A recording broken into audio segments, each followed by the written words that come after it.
Buenos días, voy a presentarles el protocolo de la sesión de trabajo situado 1.4.1.b, que se llama el sentido de la multiplicación y el rol de la ejercitación. Empiezo por presentarles en qué consiste, en qué va a consistir la STS.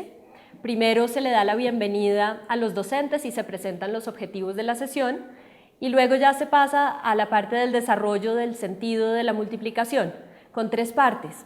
La primera parte insiste en el proceso personal que lleva el estudiante cuando está desarrollando un problema. La segunda parte se trata de los diferentes tipos de problemas asociados a la multiplicación. Y la tercera parte son diferentes tipos de preguntas donde estamos moviendo la posición de la incógnita dentro de una ecuación. Terminamos la STS con un pedacito sobre el rol de la ejercitación.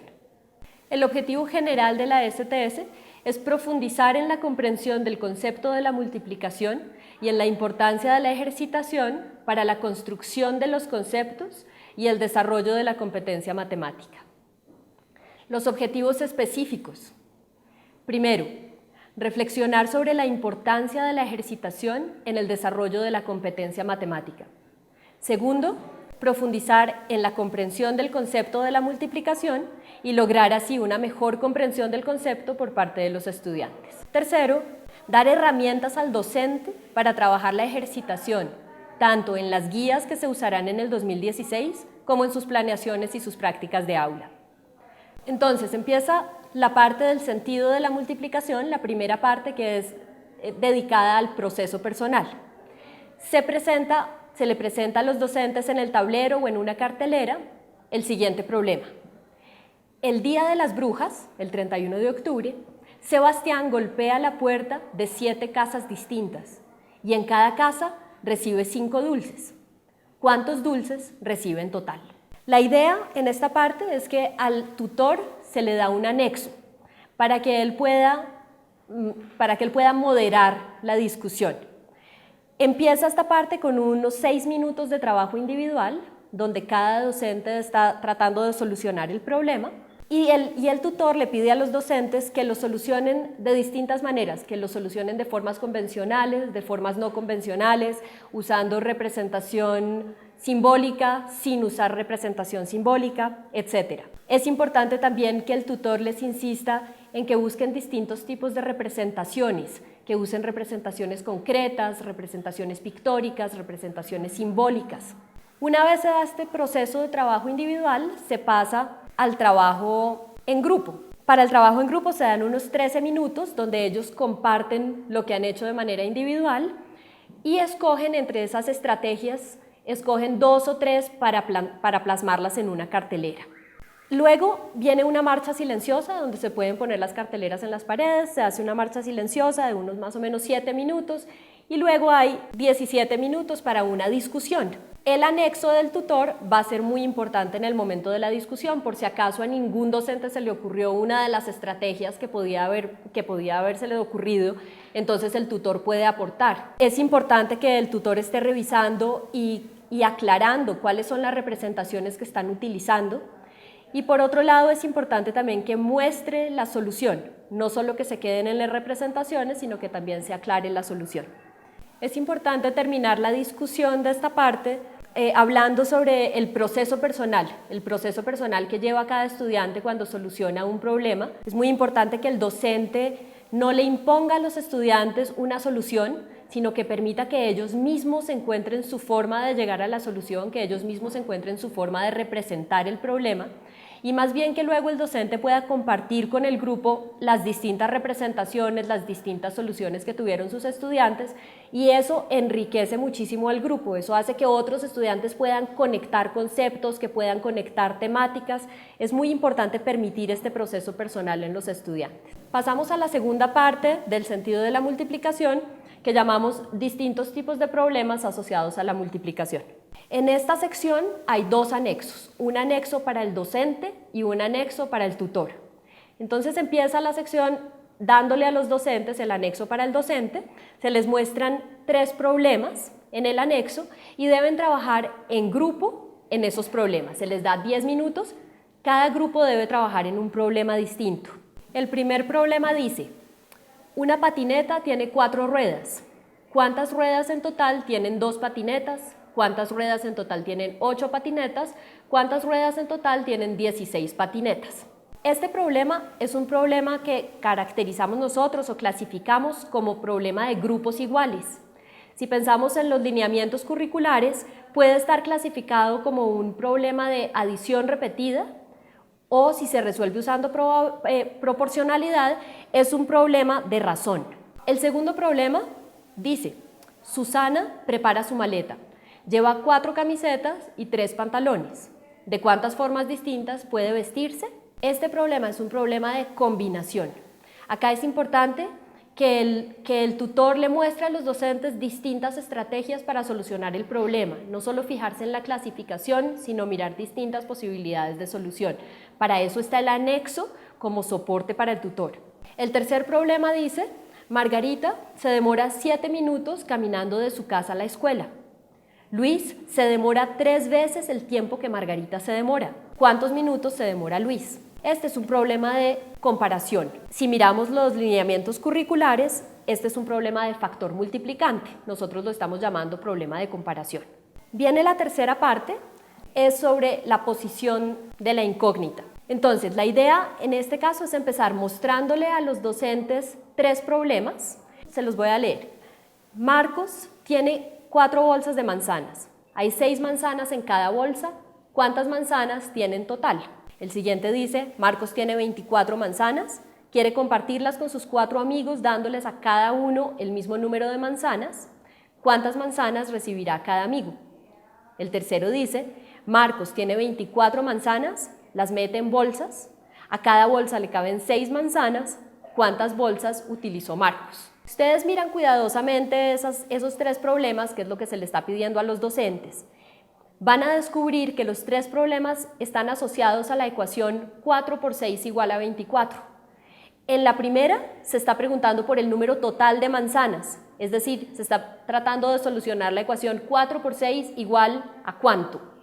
En el segundo se está solucionando la ecuación 4 por cuánto es igual a 24 y en el último, cuánto por 6 es igual a 24. Estamos variando en la misma ecuación matemática, estamos variando la posición de la incógnita. Una vez que los docentes han tenido esta discusión con el tutor y han entendido lo que quiere decir la posición de la incógnita, les damos el siguiente problema. Les damos una operación y les damos un contexto y les pedimos que planteen 3 preguntas asociadas a esa operación y a ese contexto. La operación es 8 por 6 igual a 48. Y el contexto es un tren con varios vagones, va lleno de pasajeros y en cada vagón cabe el mismo número de pasajeros. Entonces, cuando yo tenga esa ecuación, 8 por 6 igual a 48, yo puedo imaginarme que el tren tiene 8 vagones, que en cada vagón caben 6 pasajeros y entonces puedo preguntar por el número total de pasajeros. Entonces, eso sería 8 por 6 igual a ¿cuánto? O yo puedo enunciar el problema un poco distinto. Puedo decir, el tren va lleno y tiene 48 pasajeros en total. Tengo 8 vagones y a cada vagón le cabe el mismo número de pasajeros. ¿Cuántos pasajeros caben en cada vagón? En ese caso, la pregunta que estoy haciendo es 8 por cuánto igual a 48. O puedo plantear la última en donde estoy preguntando por la incógnita del 8. Una vez terminamos ese problema, les planteamos a los docentes la siguiente situación. Les damos este contexto. En la vereda de Tucurá viven 24 personas y en la vereda de Albora, en el mismo departamento, viven 96 personas. En este caso, la tarea que se les pide es que planteen 3 preguntas distintas asociadas a ese contexto, que sean 3 preguntas de distintos tipos. Una pregunta de grupos iguales, una pregunta de combinación y una pregunta de comparación, y ojalá también variando la posición de la incógnita, que no siempre se esté preguntando por el total. Para este ejercicio se les da un tiempo más o menos largo para que tengan tiempo de realmente plantear todas las preguntas. Se les da 18 minutos, incluyendo la discusión sobre sus propuestas. Finalmente, la última parte del protocolo es sobre el rol de la ejercitación. En este caso solamente el tutor va a tener un anexo. Se va a hablar de distintos tipos de ejercicios. Se va a hablar de ejercicios puramente numéricos, ejercicios que son del tipo 3×4, 7×8, etcétera, que son importantes. No hay que pensar que porque no tienen un contexto entonces dejan de ser importantes. Son ejercicios que le dan al estudiante la posibilidad de volverse rápido, de volverse fluido, y en el momento que necesitamos que el estudiante haga algo más avanzado no se va a frenar en pasos tan sencillos como eso, porque ya va a ser una cosa más mecánica. Entonces es importante hacer esos ejercicios puramente numéricos, pero es muy importante hacer otro tipo de ejercicios, los ejercicios en contexto, como estos que hemos venido trabajando durante la STS, en donde el estudiante tiene que decidir cuál es la herramienta que va a utilizar. Porque en el ejercicio puramente numérico, cuando yo le digo 3×4, yo le estoy diciendo al estudiante cuál es la herramienta, es la multiplicación. Sin embargo, cuando yo le doy un ejercicio en contexto, como el de las manzanas, el estudiante no sabe si tiene que sumar, restar, dividir, multiplicar, entonces él mismo tiene que entender el contexto, entender el problema para escoger cuál es la herramienta a utilizar, y luego ya hacer la parte numérica. Tiene también que identificar, tiene que convertir ese problema en una frase matemática, digamos en una ecuación matemática, y tiene que identificar dónde está la incógnita dentro de esa ecuación. Es muy importante también pedirle a los estudiantes que hagan ejercicios abiertos. Por ejercicios abiertos nos referimos a ejercicios donde hay varias soluciones posibles. Entonces yo puedo hacerlo puramente numérico, puedo preguntarle al estudiante cuánto por cuánto es igual a 24. Y existen varias posibilidades. Yo puedo decir 4×6 es igual a 24, puedo decir 24×1 es igual a 24, puedo decir 12×2 es igual a 24. Existen varias soluciones posibles. Pero puedo también hacer ejercicios abiertos en contexto, pensando en esa misma ecuación que acabo de plantear, cuánto por cuánto es igual a 24. Puedo imaginarme que tengo a 24 estudiantes en el salón, los tengo trabajando en grupos, y en cada mesa tengo sentado al mismo número de estudiantes. Puedo preguntar cuántas mesas hay y cuántos estudiantes hay por mesa.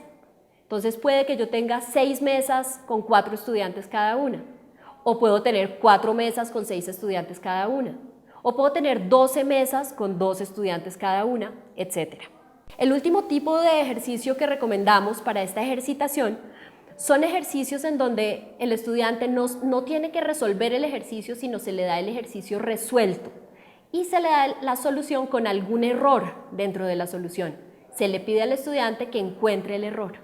La ejercitación, la práctica y la repetición permiten que el estudiante desarrolle rapidez, precisión y, por lo tanto, confianza en sí mismo.